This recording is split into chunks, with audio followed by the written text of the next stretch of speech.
জাবালে ওহুদ বা ওহুদ পাহাড়, যার পাদদেশেই সংঘটিত হয়েছিল ইসলামের দ্বিতীয় সশস্ত্র যুদ্ধ, ওহুদের যুদ্ধ বা গাজওয়ায়ে ওহুদ। রাসূল করিম সাল্লাল্লাহু আলাইহি ওয়াসাল্লাম যেখানে মুসলিম বাহিনী সহজে সৈন্য শিবির স্থাপন করেছিলেন, সেই জায়গাটা এখানে। এই আমি যে পাহাড়ে দাঁড়িয়ে আছি, এই পাহাড়ে 50 জন তীরন্দাজ সাহাবী তিনি নিযুক্ত করেছিলেন যুদ্ধের সময়, যে যুদ্ধের ফলাফল যাই হোক না কেন তোমরা এখান থেকে নেমে আসবে না। যেখানে রাসূল করিম সাল্লাল্লাহু আলাইহি ওয়াসাল্লামের দাঁত ভেঙে ফিনকি দিয়ে আসা রক্তে রঞ্জিত হয়েছিল তার পবিত্র মুখ। ওহুদের যুদ্ধে যে সকল সাহাবীরা শহীদ হয়েছে মাকবারার একদম সামনে, তো ওই সামনের দিকটাতে রয়েছে হচ্ছে হযরত হামজা রাদিয়াল্লাহু তাআলা আনহুর কবর, এবং এইখানটাতে যেখানটা আপনারা এখন দেখতে পাচ্ছেন সেই সাহাবীদের একাংশকে এখানে দাফন করা হয়েছে একই সাথে। সেই ওহুদ যেখানে মুসলমানদের হাতে পর্যদস্ত হয়েছিল কুরাইশ বাহিনী, কিন্তু বিজয়ের দ্বারপ্রান্তে থেকেও সামান্য ভুলের কারণে সে লড়াই শেষ পর্যন্ত অমীমাংসিত থেকে যায়। ওহুদ আমাদের জীবনের এক আনন্দ এবং বেদনার নাম। এই ঘরটা থেকে এক ধরনের সুগন্ধি বের হয়, যেটা মিশক আম্বরের সুগন্ধি। তো ভাই, আপনি কি পাচ্ছেন সুগন্ধি? দেখতে পাচ্ছেন পাহাড় মাঝখান থেকে দ্বিখণ্ডিত হয়ে গিয়েছে।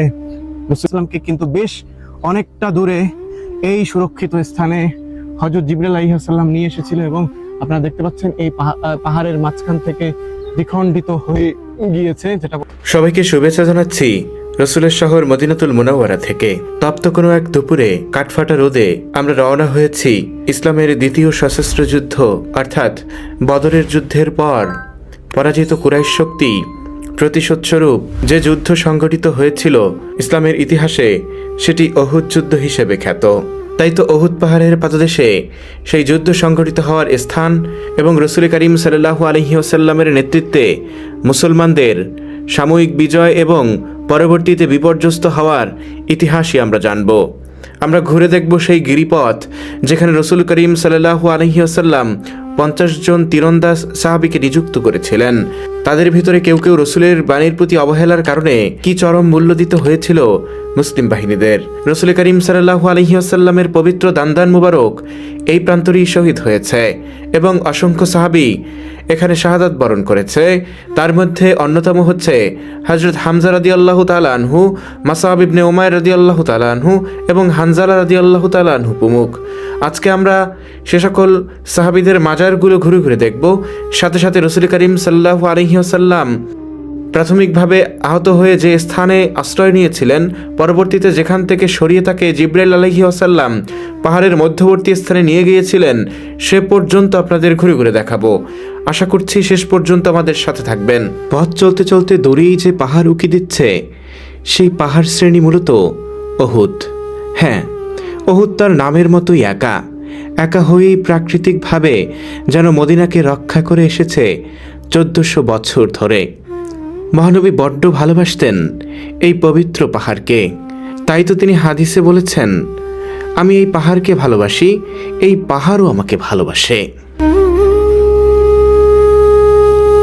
ওহুদ পাহাড় মদিনার সবচেয়ে সুদীর্ঘ পাহাড় শ্রেণীর ভিতরে একটি, যা মদিনাকে কৌশলগতভাবে বহিঃশত্রুর আক্রমণ থেকে রক্ষা করে এসেছে 1000 বছর ধরে। এটি প্রায় 7 কিলোমিটার দীর্ঘ এক পাহাড়, যেটা রাসূল করিম সাল্লাল্লাহু আলাইহি ওয়াসাল্লাম এবং হযরত জিবরাইল আলাইহিস সালাম সহ ওহুদের যুদ্ধ, ইসলামের নানা বিজয় এবং ঘটনার এক উৎকৃষ্ট স্মারক। আমরা সেই ওহুদ পাহাড়ের পাদদেশ দিয়ে চলতে শুরু করেছি আমাদের সেই কাঙ্ক্ষিত স্থানে। পথ চলতে চলতে আমরা একদম কাছাকাছি চলে এসেছি, অর্থাৎ ওহুদের যে প্রান্তর, সে প্রান্তরের কাছাকাছি চলে এসেছি। সামনে দূরে যে সাদা স্থাপনাটি দেখতে পাচ্ছেন, এটি কোনো মসজিদ নয়, এটি হচ্ছে কোরআন তৈরির বা কোরআন এর যে ছাপাখানা, যেটা মদিনায় অবস্থিত, সেই ছাপাখানা হচ্ছে এইটি। এখান থেকেই কোরআনের বিভিন্ন রকমের কপি ছাপা হয় এবং বিশ্বের বিভিন্ন দেশে এগুলো ছড়িয়ে পড়ে। ওই হচ্ছে ওহুদ পাহাড়, ওহুদের সেই ময়দান যেখানে সংঘটিত হয়েছিল যুদ্ধ। আমরা একদম কাছাকাছি চলে এসেছি। আবু সুফিয়ান তখনও ইসলাম গ্রহণ করেনি, বদরের যুদ্ধেও তিনি উপস্থিত ছিলেন না। বাণিজ্য কাফেলা নিয়ে তিনি ছিলেন সিরিয়াতে। বাণিজ্য থেকে ফেরার পর কুরাইশরা এসে তাকে বলল, মুহাম্মাদের সৈন্যবাহিনীর হাতে আমাদের শোচনীয় পরাজয় হয়েছে, নিহত হয়েছে আমাদের নেতৃস্থানীয় অনেকেই। আবু সুফিয়ান আমরা এই পরাজয় এবং অপমানের চূড়ান্ত বদলা নিতে চাই। আবু সুফিয়ান সম্মত হলো। বেজে উঠল নতুন যুদ্ধের দামামা। আশেপাশের কিছু গোত্রকেও রাজি করতে সক্ষম হলো কুরাইশরা। প্রায় 3000 সৈন্যবাহিনী এবং 200 অশ্বারোহী নিয়ে মদিনা আক্রমণের জন্য বের হয়ে পড়ে তারা।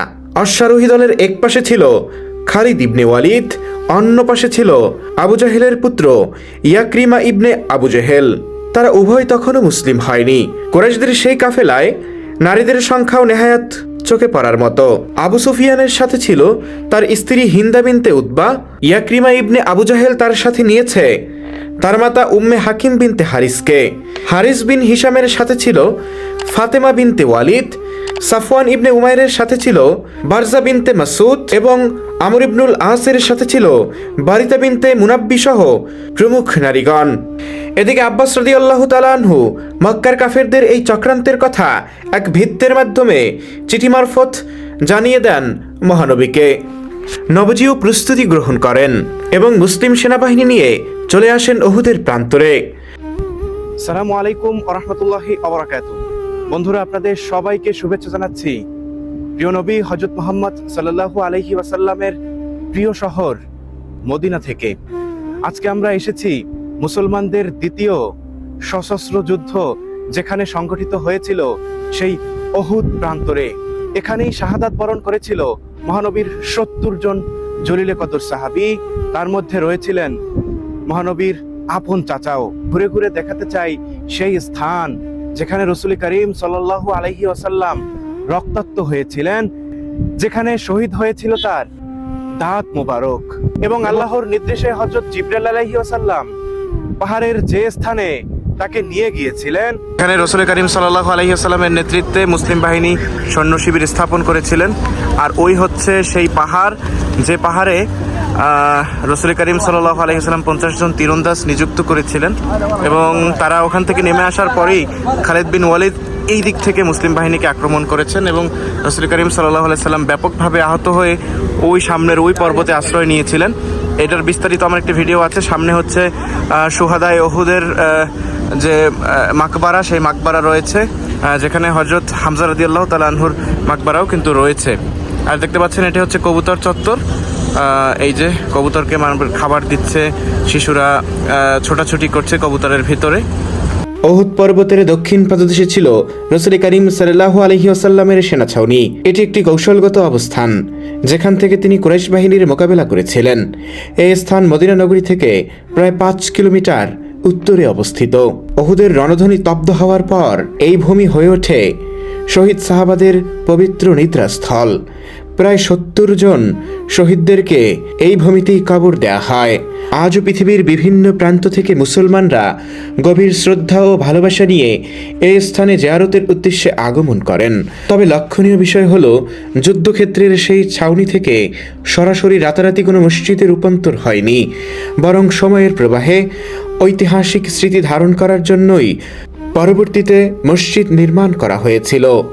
সৈয়দা শুহাদা মসজিদ মূলত উহুদ যুদ্ধ অর্থাৎ 3য় হিজরির 625 খ্রিস্টাব্দে সংঘটিত হওয়া উহুদ যুদ্ধের বীর শহীদদের প্রতি শ্রদ্ধার নিদর্শন। যুদ্ধের পরবর্তী সময় থেকে ধীরে ধীরে এই স্থানটি গড়ে ওঠে। যদিও নির্দিষ্ট নির্মাণ তারিখ স্পষ্ট নয়, অধিকাংশ ঐতিহাসিকদের মতে এটি যুদ্ধক্ষেত্রের শহীদ কবরগুলোর সন্নিকটে অবস্থিত। উহুদ মসজিদে এসে পরিচয় হলো আমাদের এক বাঙালি ভাইয়ের সাথে। আসসালামু আলাইকুম। আসসালামু আলাইকুম ওয়া রাহমাতুল্লাহ। ভাই, আপনার নাম কি? আমার নাম মোহাম্মদ সাইফুদ্দিন। সাইফুদ্দিন। জি। তো ভাই, কতদিন হলো আসলেন? আমি আসলাম রানিং মাসের 19 তারিখ। আচ্ছা আচ্ছা। জি। এখানে ব্যবসায়িক উদ্দেশ্যে আসছেন না? ইনশাআল্লাহ চাকরি বাকরির ব্যবসা উদ্দেশ্যে আসছি। আচ্ছা আচ্ছা। তো কেমন লাগছে এই ইনশাআল্লাহ আশেপাশে? মোটামুটি ভালো। ইনশাআল্লাহ ভালো? আলহামদুলিল্লাহ ভালো। তো চলুন বন্ধুরা, আমরা ভাইকে নিয়ে একসাথে আশেপাশের এলাকাগুলো ঘুরে ঘুরে দেখি। ইনশাআল্লাহ। সাথে সাথে কিন্তু অনেক বাঙালি ভাইদের সাথে এখানে পরিচয় হয়েছে আমার। তারা এখানকার ওই যে কাজে মানে বিভিন্ন রকমের খেদমতে আছে, তারা নিয়োজিত। তো আমরা এখন ঘুরে দেখতে চাই হচ্ছে সকল রাসূল করিম সাল্লাল্লাহু আলাইহি ওয়াসাল্লামের 70 জন সাহাবী যারা শহীদ হয়েছে, সেই শহীদদের যে মাকবারা যেখানে রয়েছে, আমরা এখন সেখানেই রয়েছি। উহুদের যুদ্ধে যে সকল সাহাবীরা শহীদ হয়েছে মাকবারার একদম সামনে। তো ওই সামনের দিকটাতে রয়েছে হচ্ছে হযরত হামজা রাদিয়াল্লাহু তাআলা আনহুর কবর, এবং এইখানটাতে যেখানটা আপনারা এখন দেখতে পাচ্ছেন সেই সাহাবীদের একাংশকে এখানে দাফন করা হয়েছে একই সাথে। ওহুদে শহীদদের কবরস্থান দেখে আমার বুকের ভেতরটা হু হু করে উঠল। আমি যেন স্থনুর মতো দাঁড়িয়ে পড়লাম সেখানে। আমার অপলক দৃষ্টিতে আটকে গেল সেই ছোট্ট এবং গোলাকার কবরস্থানটায়।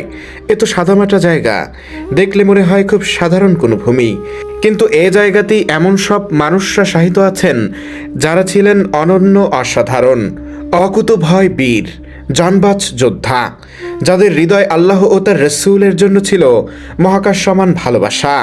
এই সেই মাটি ধারণ করছে হামজা রাদিয়াল্লাহু তাআলা আনহুকে। অহুদের ময়দানে এত বীরত্ব আর সাহসিকতার সাথে তিনি লড়ছিলেন যে তরবারি হাতে যেদিকে যাচ্ছিলেন সেদিকেই নিঃশেষ হয়ে যাচ্ছিল শত্রু। লড়াই করতে করতে এত ধুলোয় দূষরিত হলো তার শরীর, তাকে হত্যাকারী ওয়াহশী বলেন। হামজাকে তখন একটি ধূসর বর্ণের উটের মতো দেখাচ্ছিল। এই মাটিতেই শুয়ে আছেন মাসআব ইবনে উমায়ের, যিনি মক্কার সবচেয়ে সুদর্শন যুবক, সবচেয়ে দামি কাপড় আর দামি সুগন্ধি ছাড়া চলতো না যার। শাহাদাতকালে সেই মাসআব ইবনে উমায়েরের ভাগ্যে পর্যাপ্ত কাফনটুকু জোটেনি। এত ছোট এক টুকরো কাফন তার জন্য মিলেছিল যে মুখ ঢাকলে পা দেখা যায়, পা ঢাকলে মুখ দেখা যায়। মক্কার সম্ভ্রান্ত বংশের সেই সুদর্শন যুবক, আয়েশিয়ার বিলাসী জীবন যার কাছে ছিল নিতান্তই ছেলেখেলা, অহুদের প্রান্তরে তিনি লড়াই করতে করতে শহীদ হয়ে গেলেন রাদিয়াল্লাহু তাআলা আনহু। আর হানজালা রাদিয়াল্লাহু তাআলা আনহু বিবাহের পর নববধূর সঙ্গে কয়েকটা মুহূর্ত কাটিয়েছেন। এর মধ্যেই বেজে গেল যুদ্ধের দামামা। নবীজি আর তার অন্য সকল সাথীরা যুদ্ধে যাবেন, কিন্তু হানজালা বসে থাকবেন ঘরে, তা কি করে হয়? নববধূকে ঘরে রেখেই তিনি ছুটলেন অহুদের পানে। শত্রুর বিরুদ্ধে অমিত সাহস আর প্রবল বিক্রমে ঝাঁপিয়ে পড়লেন। যুদ্ধ করতে করতে তিনি পান করলেন শাহাদাতের অমীয় সুধা। বিবাহোত্তর তার জন্য গোসল করা ফরজ ছিল, কিন্তু গোসল ছাড়াই তিনি যুদ্ধে যোগদান করেন এবং শহীদ হয়ে যান। আসমান থেকে ফেরেশতারা এসে তাকে গোসল করিয়েছিলেন। একদিন এই প্রান্তরে মুখরিত ছিল ঘোড়ার খুরের আওয়াজ, তরবারির ঝনঝনানি আর লড়াইয়ের সুতীব্র শব্দে। অহুদের এই প্রান্তরে দাঁড়িয়ে সাহাবী আবু দারদা, আব্দুল্লাহ ইবনে জুবায়ের, মাসআব ইবনে উমায়ের, হানজালা, হামজা রাদিয়াল্লাহু তাআলা আনহু সহ সকল শহীদদের কথা স্মরণ করে আমার বুকটা ভারী হয়ে আসছে। আমার পিছনের এই জায়গাটাই হচ্ছে হযরত হামজা রাদিয়াল্লাহু তাআলা আনহুর মাকবারা, এবং এর শুরুতে আপনাদেরকে যে জায়গাটা দেখিয়েছি ঠিক ওই জায়গাটা, ওটা হচ্ছে শুহাদায়ে উহুদ যারা রয়েছে তাদের কবর ওখানে রয়েছে।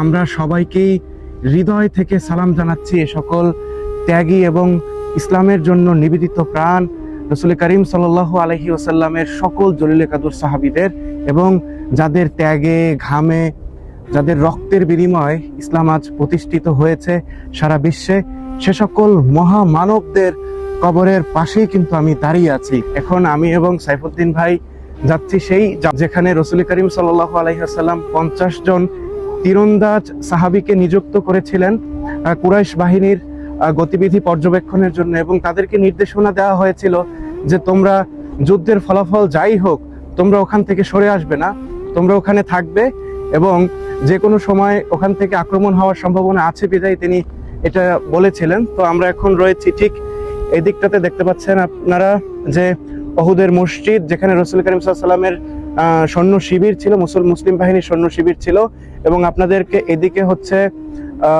সেই শুহাদায়ে উহুদের যে সকল শহীদরা রয়েছে, হযরত হামজা রাদিয়াল্লাহু তাআলা আনহু সহ তাদের মাকবারা রয়েছে এখানে, এবং এই হচ্ছে সেই আমরা এখন সেই পর্বতে আরোহণ করব, এবং যেখানে রাসূল করিম সাল্লাল্লাহু আলাইহি ওয়াসাল্লাম 50 জন তীরন্দাজকে নিযুক্ত করেছিলেন সেই পর্বতের দিকেই যাব।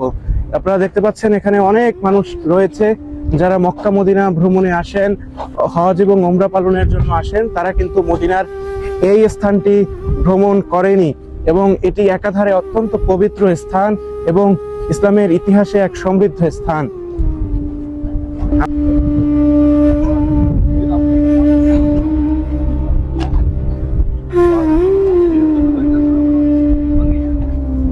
রাসূল করিম সাল্লাল্লাহু আলাইহি ওয়াসাল্লাম যেখানে মুসলিম বাহিনী সহজে সৈন্য শিবির স্থাপন করেছিলেন, সেই জায়গাটা এখানে। এই আমি যে পাহাড়ে দাঁড়িয়ে আছি, এই পাহাড়ি 50 জন তীরন্দাজ সাহাবী তিনি নিযুক্ত করেছিলেন যুদ্ধের সময়, যে যুদ্ধের ফলাফল যাই হোক না কেন তোমরা এখান থেকে নেমে আসবে না। তো আর এই দিকটাতে হচ্ছে, এই যে আমার এই দিকটাতে হচ্ছে ছিল, আর এই দিকটাতে ছিল কুরাইশ যে বাহিনী তাদের অবস্থান, এবং এই প্রান্তরেই যুদ্ধ হয়েছে। যুদ্ধে যখন মুসলমানদের আংশিক বিজয় হয়েছে তখন কিন্তু তীরন্দাজ সাহাবীরা এখান থেকে স্থান ত্যাগ করে তারা গনিমত সংগ্রহের জন্য নিচে নেমে গেছিল, এবং নামার পরই খালিদ বিন ওয়ালিদ রাদিয়াল্লাহু তাআলা আনহু, তখন তিনি মুসলমান হননি, তিনি কুরাইশ বাহিনীর নেতৃত্বে ছিলেন, তিনি পিছনের এই দিকটা থেকে এসে এখান থেকে মুসলিম বাহিনীকে আক্রমণ করেছে, এবং মুসলিম বাহিনী সামরিকভাবে অপ্রস্তুত অবস্থায় ছিল। এবং সেই সময় রাসূল করিম সাল্লাল্লাহু আলাইহি ওয়াসাল্লামের চাচা হযরত হামজা রাদিয়াল্লাহু তাআলা আনহু সহ প্রায় 70 জন সাহাবী এই প্রান্তরে শাহাদাত বরণ করেন। এটা শুধু আমাদের মুসলমানদের জন্য যেমন বেদনাদায়ক, একই ধারে এটা একটা শিক্ষা আমাদের জন্য। কারণ রাসূল করিম সাল্লাল্লাহু আলাইহি ওয়াসাল্লাম যাদেরকে এখানে অবস্থান করতে বলা হয়েছিল তারা কিন্তু আংশিকভাবে রাসূলের সেই কথার বরখেলাফ করার কারণেই মুসলমানদের এই বিপর্যয় নেমে এসেছিল। কুরাইশ বাহিনী এবং তাদের সঙ্গে আসা নারীদের পিছু হটতে দেখে গিরিপথ পাহারা দেয়া তীরন্দাজ সাহাবীরা ভাবল মুসলমানদের বুঝি চূড়ান্ত বিজয় হয়ে গেছে। কোনো অবস্থাতেই যে গিরিপথ ছাড়তে নিষেধ করেছিলেন মহানবী সেটা বেমালুম ভুলে গেল অনেকেই। তারা গিরিপথ ছেড়ে ময়দানে নেমে আসতে উদ্ধত হলো। তাদের নেতা আব্দুল্লাহ ইবনে জুবাইর রাদিয়াল্লাহু তাআলা আনহু তাদেরকে মহানবী সাল্লাল্লাহু আলাইহি ওয়াসাল্লামের আদেশের কথা স্মরণ করিয়ে দিলেও তারা শুনতে চাইল না। তীরন্দাজ সাহাবীদের একটা বিশাল দল গিরিপথ উন্মুক্ত রেখেই চলে গেল। এ সুযোগ হাতছাড়া করল না খালিদ ইবনে ওয়ালিদ। সে অরক্ষিত গিরিপথ ধরেই তার বাহিনী নিয়ে ঢুকে পড়ল এবং শুরু করলো এক অভাবনীয় ধ্বংসলীলা। আব্দুল্লাহ ইবনে জুবাইর রাদিয়াল্লাহু তাআলা আনহু সহ 10 জন সাহাবী তখনও গিরিপথ পাহারা দিয়ে রেখেছিল। সেই 10 জন সাহাবী সেদিন জাবালুর রুমাতেই গিরিপথেই শহীদ হন। জাবালে রুমাতের উপরে আরোহণ করে আমার আব্দুল্লাহ ইবনে জুবাইর রাদিয়াল্লাহু তাআলা আনহুর কথা মনে পড়ল। জীবনের শেষ মুহূর্ত পর্যন্ত নবীজির আদেশ অক্ষরে অক্ষরে পালন করেছেন তিনি। সাথীরা গিরিপথ অরক্ষিত রেখে চলে গেলেও জীবনের মায়ার উপরে তিনি সটকে পড়েননি। কুরাইশদের বীর পালোয়ান খালিদ ইবনে ওয়ালিদের সাথে লড়াই করতে করতে পাড়ি জমিয়েছেন অনন্ত সুখের পথে। আমার রব রহম করুক তার উপর।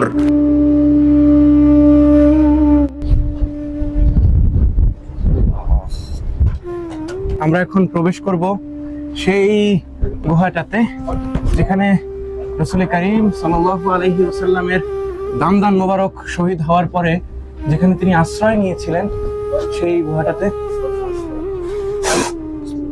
বিসমিল্লাহির রহমানির রহিম। আসসালাতু ওয়াসসালামু আলাইকা ইয়া রাসূলুল্লাহ, আসসালাতু ওয়াসসালামু আলাইকা ইয়া হাবিবাল্লাহ।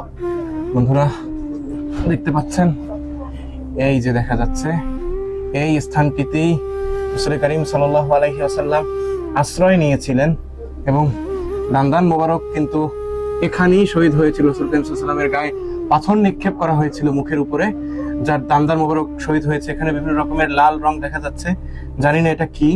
খাবারটা থেকে এক ধরনের সুগন্ধি বের হয় যেটা মিশকো আম্বরের সুগন্ধি।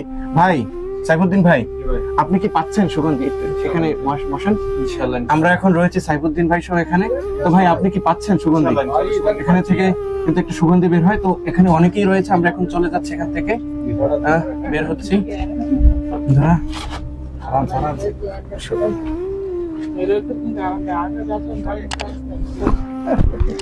বন্ধুরা এই জায়গাটাতেই রাসূল করিম সাল্লাল্লাহু আলাইহি ওয়াসাল্লামের দামদান মোবারক কিন্তু এই জায়গাটাতেই শহীদ হয়েছিল, এবং তাকে এখানেই আশ্রয় নিয়েছিলেন, এখানেই তার রক্ত ঝরেছে, এবং সেই রক্ত ঝরার প্রেক্ষিতে এখান থেকে সুগন্ধি বের হচ্ছে। এবং এখানে এসে আমাদের সাথে পরিচয় হয়েছে মাসমুক ইমাদ। ও হচ্ছে বিহারি ইমাদ। ও একাধারে আরবি জানে, একাধারে বাংলা জানে অল্প অল্প, এবং আর কি জানো? ইংরেজিও জানো। মাশাআল্লাহ, ও ইংরেজিও জানে। ওকে পেয়ে খুব ভালো লাগলো। ওখানে চা বিক্রি করতেছে। তো ওকে নিয়ে আমরা এখন যাব যেখানে রাসূল করিম সাল্লাল্লাহু আলাইহি ওয়াসাল্লামকে হযরত জিবরাইল আলাইহি ওয়াসাল্লাম আশ্রয়ের জন্য নিয়ে গিয়েছিলেন পর্বতের যে অংশটাতে। আমরা এখন সেই অংশটাতে যাব। আমাদের সাথে সাইফুদ্দিন ভাইও রয়েছে এবং ইমাদ ভাই রয়েছে। ইমাদ ভাই সহ আমরা সেই জায়গাটাতে যাব। আর রাসূল সাল্লাল্লাহু আলাইহি ওয়াসাল্লাম ইয়াউমুল জুমআহ সাল্লাল্লাহু যুহর ওয়াল আসর। বন্ধুরা, রাসূল করিম সাল্লাল্লাহু আলাইহি ওয়াসাল্লাম জুমার দিন জোহর এবং আসরের সালাত এখানেই আদায় করেছিলেন। এই যে দেখতে পাচ্ছেন, এখানেই রাসূল করিম সাল্লাল্লাহু আলাইহি ওয়াসাল্লামের সেই মুসাল্লা, এটাই হচ্ছে সেই মুসাল্লা যেখানে রাসূল করিম সাল্লাল্লাহু আলাইহি ওয়াসাল্লাম জোহর এবং আসরের নামাজ আদায় করেছিলেন। এবং এটি হচ্ছে এই দিকে রয়েছে হচ্ছে যেখানে তাকে হযরত জিবরিল আলাইহিস সালাম নিয়ে গেছেন, সেটা হচ্ছে ওই দিকের ওই পাহাড়টাতে, এবং ওই পাশটাতে হচ্ছে তার দামদান মুবারক শহীদ হয়েছিল।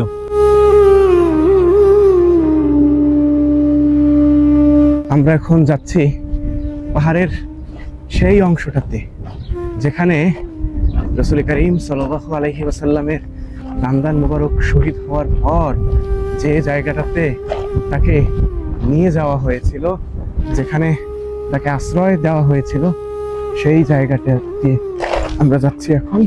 এটা হচ্ছে পাহাড়ের ওই অংশটাতে। এই হচ্ছে সেই পাহাড় যে পাহাড়ে রাসূল করিম সাল্লাল্লাহু আলাইহি ওয়াসাল্লাম যেখানে হযরত জিবরিল আলাইহিস সালাম নিয়ে এসেছিল। আমরা এখন উঠবো সেই পাহাড়ের একদম উপরে। বন্ধুরা, আমি যে এই পাথর ধরে আছি, এই পাথরেই জড়িয়ে আছে অনেক রক্ত ভেজা ইতিহাস, অনেক রাসূল করিম সাল্লাল্লাহু আলাইহি ওয়াসাল্লামের সেই সোনালী যুগের সোনালী চিহ্ন। বন্ধুরা, আমরা এখন একদম খুব কাছাকাছি আছি। এই যে পথ, এখান থেকে ওই জায়গাটাতে রাসূল করিম সাল্লাল্লাহু আলাইহি ওয়াসাল্লামকে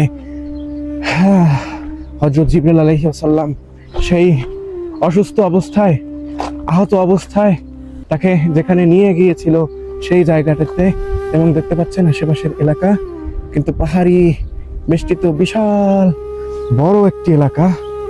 এবং আমরা যাচ্ছি এখন সেই জায়গাটাতে। ওই যে দেখতে পাচ্ছেন পাহাড় মাঝখান থেকে দ্বিখণ্ডিত হয়ে গিয়েছে। রাসূল করিম সাল্লাল্লাহু আলাইহি ওয়াসাল্লামের কে যখন এখানে আনা হয়েছিল, আমরা এখন সেই জায়গাটিতেই যাচ্ছি। এই হচ্ছে বন্ধুরা, এই হচ্ছে সেই স্থান যেখানে রাসূল করিম সাল্লাল্লাহু আলাইহি ওয়াসাল্লামকে নিয়ে এসেছিল হযরত জিবরিল আলাইহিস সালাম। এখানেই তাকে শায়িত করা হয়েছিল বিশ্রামের জন্য। সাল্লাল্লাহু আলাইহি ওয়াসাল্লামের সম্মানে তখন পাহাড়টা কম্পন করছিল, কাঁপছিল। তখন আল্লাহ তাআলা বলল, হে পাহাড়, তুমি থামো, তুমি জানো না তোমার উপরে এখন কে রয়েছে? তোমার উপরে এখন আরোহণ করছে দোজাহানের বাদশাহ হযরতে মুহাম্মদ সাল্লাল্লাহু আলাইহি ওয়াসাল্লাম। এবং তার সম্মানে এই পাথরগুলোর মধ্যে থেকেই পাথর নরম হয়ে জাজিমের এক আরামদায়ক বিছানার মতো হয়ে গিয়েছিল। এখন সেই জায়গাটিতেই রয়েছি এবং সেই রক্তমাখা ইসলামের ইতিহাসের এক করুণ সাক্ষী হতে এসেছি আমি এখানে। বন্ধুরা, দেখতে পাচ্ছেন এই জায়গাটিতেই রাসূল করিম সাল্লাল্লাহু আলাইহি ওয়াসাল্লামকে শোয়ানো হয়েছিল। আমি সেই বরকতপূর্ণ স্থান থেকে নেমে এসেছি। বন্ধুরা, আজকের ভিডিও এ পর্যন্তই। দেখা হবে এই পবিত্র ভূমির অন্য কোনো দর্শনীয় স্থানে। সে পর্যন্ত সবাই ভালো থাকবেন, সুস্থ থাকবেন। আল্লাহ হাফেজ। আসসালামু আলাইকুম ওয়া রাহমাতুল্লাহি ওয়া বারাকাতুহু।